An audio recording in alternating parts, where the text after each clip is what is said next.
Kung gusto mong ma-invite ka kaagad sa content monetization, kailangan iwasan mo muna ang mag-post ng mga may music.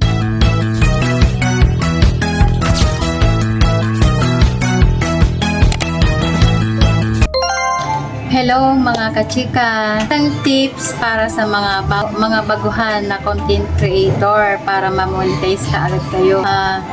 Kailangan iwasan muna natin ang mag-post ng may mga music kasi copyright yun. Hindi mo pa yan mapapansin ngayon na may copyright violation yun. Hindi mo pa yan mapapansin na may copyright ka kapag hindi ka pa na-monetize. Pero kapag na-monetize ka na, dyan mo mapapansin yung mga naglalabasan ng mga violation. Kung gusto mong ma-invite ka kaagad sa content monetization, kailangan iwasan mo muna ang mag-post ng mga may music, lalo na yung mga picture natin na gagawin nating reels, bawal yun. Hindi ka mapapansin ni Meta nun. Kasi yung content monetization by invitation, yun ibig sabihin tinitingnan ni Meta yung mga content mo, qualified ka ba talaga ma-monetize. Kaya ang ginawa ko bago ako na-monetize, para ma-invite ako sa content monetization, consistent yung pag-post ko. Halimbawa, morning, ganito yung ginagawa ko.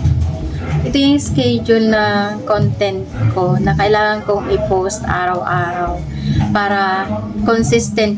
Consistent is the key, kumbaga. Pinaka the best time na mag-post 6 o'clock in the morning to 8 o'clock. Kasi hindi pa mga busy yung mga tao niyan. Kung maghahawak pa nila yung cellphone nila. Tapos sa tanghali naman 11 to 12. 11 to 1 o'clock pwede. Kailangan pag nag-post ka ngayon ng halimbawa nag-post ka ngayon ng 1 o'clock ng 12, kailangan next day 12 o'clock ka rin mag-post. Tapos, kapag nag-post ka ngayon ng araw na to ng 6 o'clock, kailangan 6 o'clock ka din, kinabukasan mag-post. Araw-araw na yun.